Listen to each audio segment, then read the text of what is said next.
से जुड़ी एक बड़ी खबर आपको बता दें, आज खत्म हो सकती है निकाय कर्मियों की हड़ताल। जी हां, नगर विकास विभाग के साथ आज फिर बैठक है हड़ताल कर्मियों की। हालांकि कल भी बैठक हुई थी, लेकिन ये बैठक जो कल की थी वो बेनतीजा रही। निकाय कर्मियों की हड़ताल का छठा दिन है। हड़ताल की वजह से पटना में कचरे का अंबार लग गया है और उम्मीद की जा रही कि आज हड़ताल खत्म हो सकती है। और हड़ताल का क्या असर पड़ा है, इसकी एक बानगी देखिए। पटना के एक इलाके की ये तस्वीर है, किदवईपुरी मोहल्ला है, और यहाँ पर देखिए किस कदर भारी मात्रा में जो कचरा है, कूड़ा है, वो जमा हो गया। निश्चित तौर पर लोगों के लिए परेशानी का कारण बना हुआ है। एक अनुमान के मुताबिक पटना में प्रतिदिन 8 टन कचरा जो है वो जमा हो रहा है, लेकिन हड़ताली कर्मी जो है वो फिलहाल झुकने को तैयार नहीं दिख रहे हैं। नगर विकास एवं आवास विभाग के अधिकारियों के साथ उनकी कल एक बैठक भी हुई, लेकिन वार्ता बेनतीजा रही। आज एक बार फिर से वार्ता होनी है और देखना है आज वार्ता किस मुकाम पर पहुंचती है। लेकिन जिस तरीके से सरांध फैल रहा है और जगह जगह कचरा जमा हो रहा है, उससे राजधानी पटना में बीमारी फैलने का खतरा भी सामने आ रहा है। और ऐसे में आउटसोर्सिंग के सहारे पटना नगर निगम ने कोशिश भी की है कि जो कचरा है, जो कूड़ा है, उसका उठाव करवाया जाए, लेकिन हड़ताली कर्मी जो है वो ऐसे आउटसोर्सिंग जो एम्प्लॉय हैं उनके साथ मिसबिहेव कर रहे हैं और उनके गाड़ियों के परिचालन में बाधा डाल रहे हैं। डोर टू डोर कचरा पूरी तरीके से बाधित है और हड़ताल की वजह से जो मुख्य चौक चौराहे हैं वहाँ पर जो कूड़ा को डंप किया जा रहा है उसको भी नहीं उठाया जा रहा है। और अभी हम जहाँ खड़े हैं वहाँ से भी सरांध और बदबू लगातार आ रही है। तो निश्चित तौर पर लोग जो हैं वो बेहद परेशान है। देखिए तस्वीरों में दूर से ही लोग आ रहे हैं और लगातार कचरा अपने घरों का हटा रहे हैं।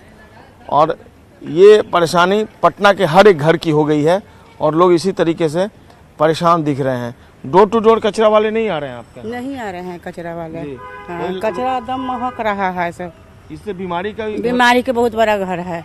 एक तो इतने परेशानी, वायरल फीवर चल रहा है, ऐसे परेशान आदमी है और कचरा इतना भरा हुआ है, एकदम गंध से नाक नहीं दिया जा रहा है। लेकिन मजबूरी है, मजबूरी है। हाँ मजबूरी है। बेबी सिंह।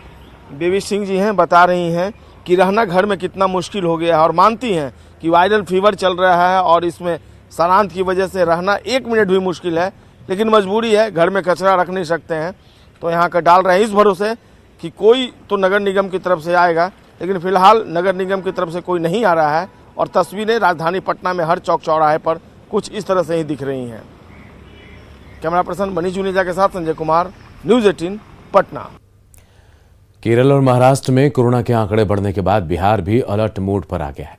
कोरोना से बचाव की तैयारी को लेकर सीएम नीतीश कुमार ने बैठक की, जिसमें उन्होंने कई दिशा निर्देश जारी किए हैं।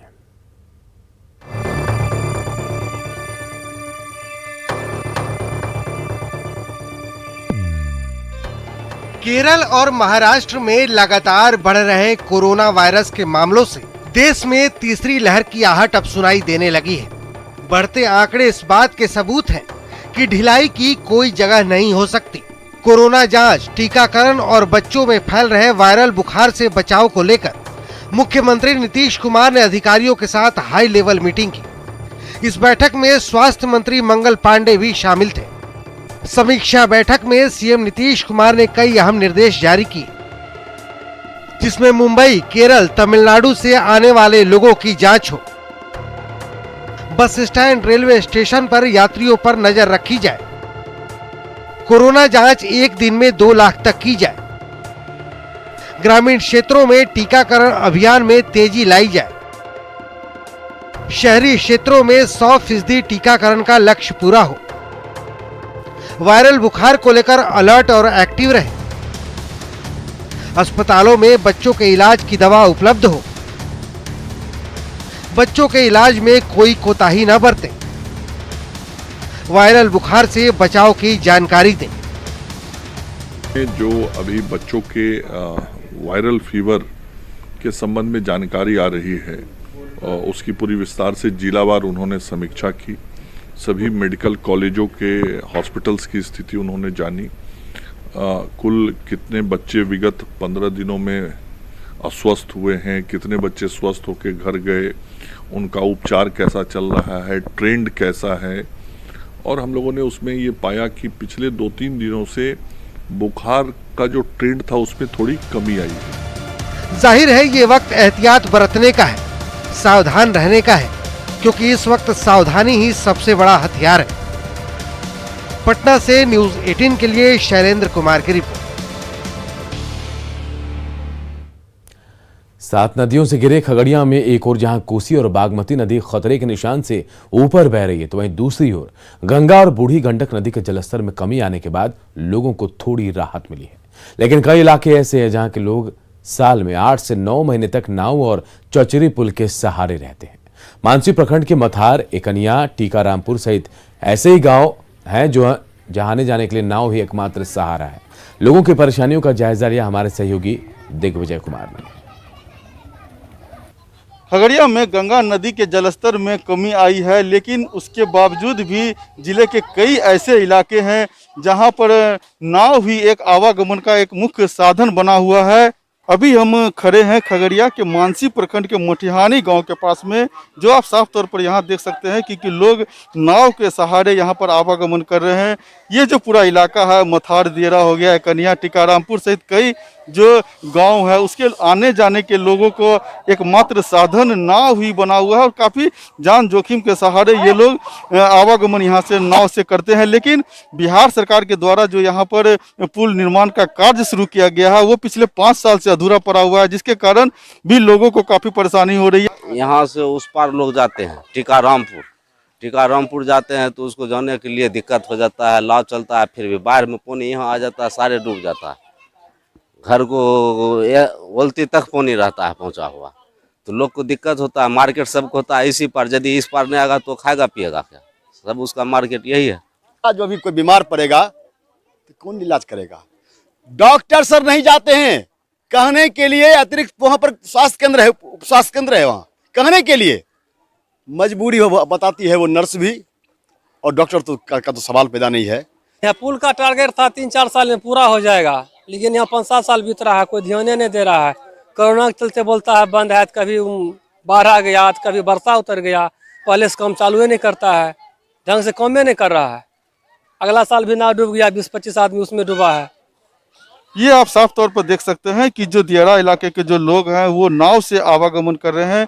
नाव से आवागमन के छुटकारा दिलाने के लिए बिहार सरकार ने हालांकि 5 साल पहले यहाँ पर सड़क पुल निर्माण का कार्य शुरू किया था, लेकिन 5 साल बीतने को है, अभी भी पुल का कार्य अधूरा पड़ा हुआ है, जिसके कारण लोगों को आवागमन में परेशानी हो रही है। यदि जल्द ही उस पुल का निर्माण कार्य पूरा हो जाता है तो लोग को नाव से आवागमन में छुटकारा मिल सकता है। दिग्विजय कुमार, न्यूज 18 खगड़िया। गोपालगंज में हर साल सैकड़ों लोगों को बाढ़ की त्रासदी झेलनी पड़ती है। बाढ़ की त्रासदी के शिकार हुए 180 परिवार पिछले कई सालों से सारण बांध पर शरण लिए हुए हैं। सदर प्रखंड के बाबू विशुनपुर पूर्वी गांव के समीप सारण बांध पर ऐसे ही 180 परिवार के लोग झोपड़ी बनाकर रह रहे हैं। सरकार की योजना के तहत इन बाढ़ विस्थापितों को जमीन का पट्टा भी दिया गया, लेकिन अब तक उन्हें कोई लाभ नहीं मिल पाया। लोगों की परेशानियों का जायजा लिया हमारे सहयोगी मुकेश कुमार ने। गोपालगंज में हर साल सैकड़ों लोगों को बाढ़ की त्रासदी झेलनी पड़ती है। अभी हम सदर प्रखंड के बिशुनपुर में हैं और सदर प्रखंड के बिशुनपुर का ये सारण बांध है। इस सारण बांध पर आपकी दूर दूर तक जहां तक नजर जाएगी आप देखेंगे कि यहाँ पर जो फूस की झोपड़ियां हैं, जो दलित बस्ती के जो यहाँ घर हैं वो यहाँ पर हैं, और जो छोटे छोटे बच्चे हैं, महिलाएं हैं, वो यहाँ पर इसी पटरी पर इनका जिंदगी कट रहा है। हम आपको लिए चलते हैं, कुछ ग्रामीणों से बात करेंगे, क्योंकि ये जो बाढ़ विस्थापित हैं ये सभी लोग धर्मपुर गांव के हैं जो सदर प्रखंड में पड़ता है। उसके अलावा कुछ घर जो है वो बरई पट्टी के हैं, और ये लोग 12-13 साल से ऐसे ही विस्थापित हैं। हम लोग 10 बरस हो गए ले जा, हमने दिक्कत यह बा, बरखा बरसता था झोपड़ी में पानी चुआ लगा था, कोनो सहारा न केहू आदमी नहीं होत, आ हमने के रहे के जमीन के कोनो अथी नहीं थे, आ हमने के जमीन कट गई बाढ़ पानी में से दह गई, तब से या ना गई सब पानी में। अब ये टंगा के बांध पानी से तो जैसे लोग कितना चाहते जो ये सब भाग जाओ। तो ये लालू मुसहर है, इनका कहना है कि 500-600 लोग जो है इस बांध पर हैं और वो पिछले कई साल से यहाँ पर शरण लिए हुए हैं। बान्हा पर लड़का डूबा तारा सा एथी होते डूबा तारा सा लड़का चाहे से ज्ञान पा कुछ नहीं खे सुनवाई होत। हमने के कितना साल हो गए बान्हा पर से आइला 10-11 चल हताटे 11 साल बांधे पर। हाँ, तो आज कुछ ना मिला। हम लोग गए थे गोपालगंज, सीओ बीडीओ का घेराव किए थे, डीएम का भी घेराव किए थे हम लोग। डीएम हमने 83 आदमी का पाटा काट कर सीओ दिया है जी। आज तक उसका कोई अभी स्थान नहीं मिला। कोई घर जमीन नहीं मिला। जमीन नहीं मिला, पाटा मिला है हम लोगों को। 87 आदमी का बाकी है। अच्छा। तो सीओ साहब कहे कि वो भी अभी काट कर कार्तिक में देंगे। अभी तक कुछ फायदा नहीं हुआ। अभी तक कुछ फायदा अभी तक नहीं हुआ। तो देखिए ये जो बाढ़ विस्थापित है उनका कहना है कि उन्हें जो है अधिकारियों के पास कई बार घेराव भी किया था, उसका लाभ भी मिला इनको, इन्हें पट्टा भी दिया गया, यहाँ पर 87 लोगों को विस्थापित करने की योजनाएं बनाई गई, लेकिन अभी सब कुछ कागजों पर ही सीमित है। जमीनी हकीकत अभी तक यही है कि ये आज भी झोपड़ियों में रहने को विवश हैं। मुकेश कुमार, न्यूज़ 18, गोपालगंज। गुरुवार को पीएम मोदी ने टोक्यो पैरालंपिक में देश का प्रतिनिधित्व करने वाले खिलाड़ियों से खास मुलाकात कर उनका उत्साहवर्धन किया। आज सुबह 11 बजे टोक्यो पैरालंपिक के चैंपियंस के साथ प्रधानमंत्री की मुलाकात का वीडियो लॉन्च होगा। पीएम ने ट्वीट कर यह जानकारी दी। प्रधानमंत्री ने हर खिलाड़ी से व्यक्तिगत तौर पर मुलाकात की, उनका हाल जाना, उनके कंधों पर हाथ रखकर उनका उत्साहवर्धन किया।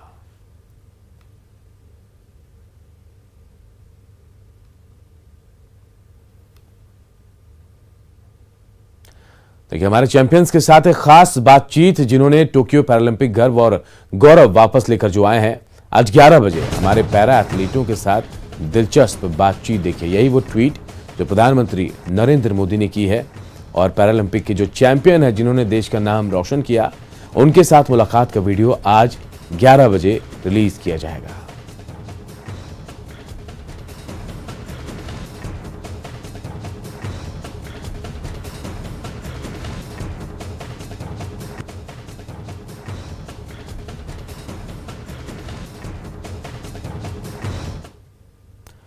ओलंपियन हॉकी खिलाड़ी निकी प्रधान रांची से अपने घर खूंटी के हेसल गांव पहुंची, जहां ग्रामीणों ने निकी का पारंपरिक रीति रिवाज से जोरदार स्वागत किया।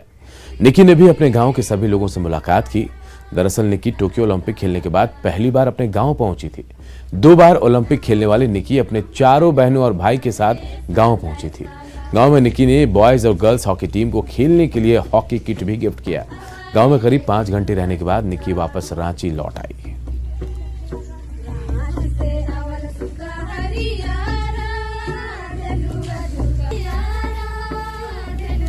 दो तस्वीरें दिखा रहे हैं आपको। निकी प्रधान, भारतीय हॉकी टीम के खिलाड़ी, जब अपने गांव खूंटी पहुंची तो कैसे जोरदार स्वागत किया गया। और दूसरी तस्वीर, गांव के जो खिलाड़ी हैं, जो बच्चे हैं जिन्हें निकी जानती है, उनको हॉकी का किट भी दिया और कहा कि बेहतर खेलें, क्योंकि वो भी देश के लिए खेल सकते हैं, देश का नाम रोशन कर सकते हैं।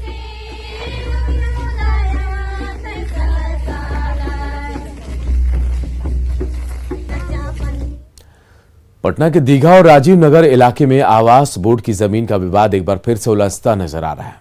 प्रशासन यहां के लोगों पर अवैध तरीके से मकान बनाकर रहने का आरोप लगा रहा है, तो इलाके में रहने वाले लोग पुलिस और आवास बोर्ड पर कानून की धौंस दिखाकर जबरन वसूली का आरोप लगा रहे हैं। लोगों की माने तो पुलिस प्रशासन और आवास बोर्ड के अधिकारी इलाके में रहने वाले लोगों से लगातार अवैध वसूली कर रहे हैं और अवैध वसूली से लोगों का जीना मुहाल हो गया है। दरअसल इस इलाके में किसी भी तरह के निर्माण को अवैध माना गया है, लेकिन लोगों ने अधिकारियों को घूस देकर निर्माण कर लिया है।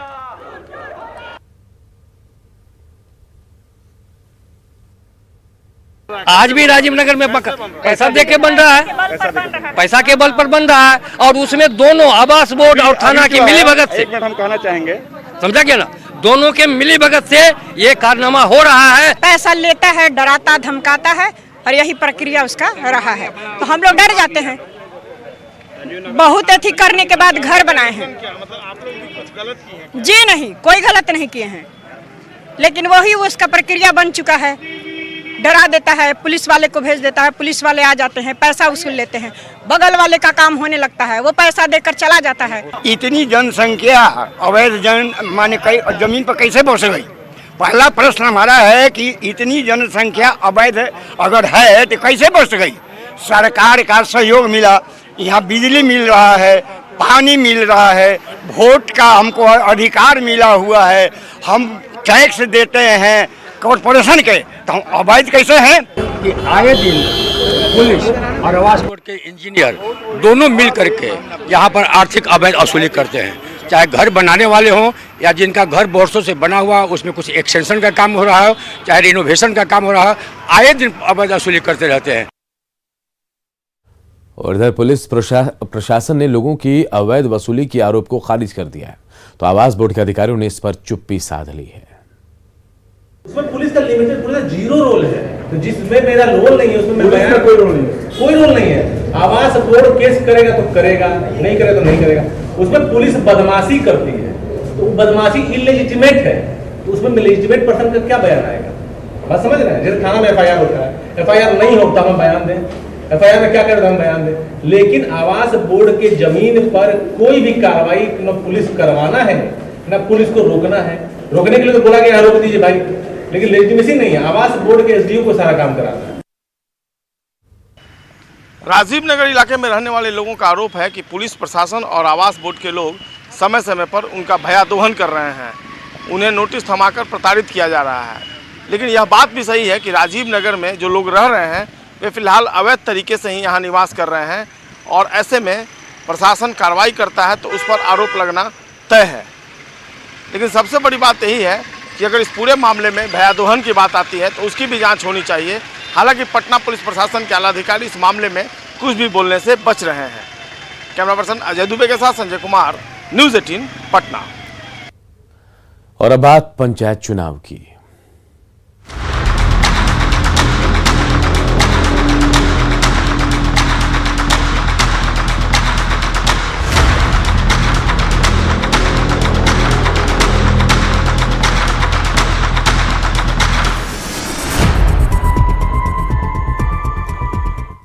बिहार में पंचायत चुनाव का ऐलान हो गया, जिसको लेकर प्रशासन की तैयारी पूरी है।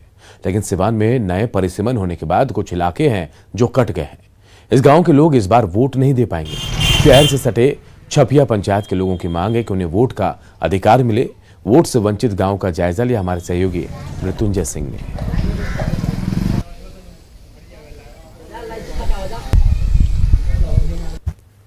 हमारे जिले में सिवान जिला अंतर्गत कुल 10 चरण में होगा।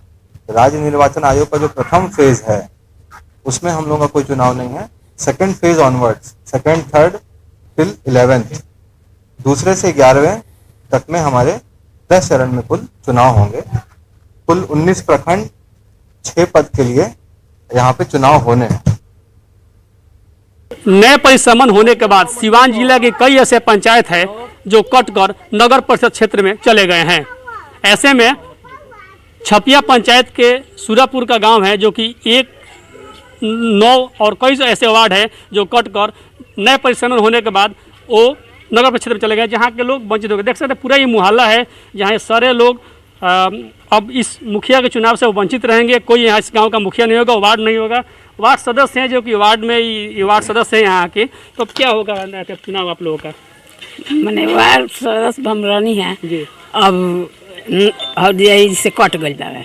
हाँ, तो वोटिंग, हाँ, वोटिंग ना हुई, चुनाव भी नहीं लगा। हाँ, जी के लोग के चुनाव ना हुई। मान लेते हैं कि कट गया 9 नंबर वार्ड, तो हम लोग चाहेंगे यही कि हम लोग का एथी मिल जाए, नगर परिषद से मिल जाए और जोड़ दिया जाए कि हम लोग नगर परिषद में वोट दें। इस बार तो वोट नहीं दे पाइएगा? नहीं दे पाएंगे। तो ये तमाम लोग हैं जो वोटिंग नहीं कर पाएंगे। कुछ और लोग हैं, आप लोग पहले मुखिया हुआ करते थे कि अब इस गांव का ना मुखिया होगा ना वार्ड होगा, तो आखिर क्या मांग करेंगे आप? बताइए क्या मांग करेंगे? यही मांग करेंगे कि हम लोग का गांव पंचायत में नहीं हो रहा है वोट और नहीं हम दे पाएंगे, इसके लिए कि हम लोग को एथी में जोड़ा जाए, नगर परिषद में जोड़ा जाए। तो ये देख सकते नौ की ये जनता थी, तमाम ये आप मुहल्ला देख रहे हैं जो कि यहाँ वर्षों से मुखिया और वार्ड सहित सरपंच पंच कई चुनाव हुआ करता था। इस बार जो नगर परिषद नया परिसमन हुआ उसको सिवान नगर परिषद में जोड़ दिया गया है, तो यहाँ के लोग वंचित रहेंगे। अब यहाँ ग्रामीणों की मांग है कि हम लोग जब मुखिया का चुनाव या किसी का चुनाव नहीं लड़ सकेंगे, नहीं वोटिंग कर पाएंगे, तो जल्द से जल्द इस गाँव को नगर परिषद में जोड़ दिया जाए ताकि आने वाला चुनाव में हम लोग अपना वोटिंग कर पाएंगे। मृत्युंजय कुमार सिंह, न्यूज़ 18 सिवान। और इस बुलेटिन में इतना ही, लेकिन खबरें लगातार जारी है। देखते रहिए न्यूज़ 18 बिहार।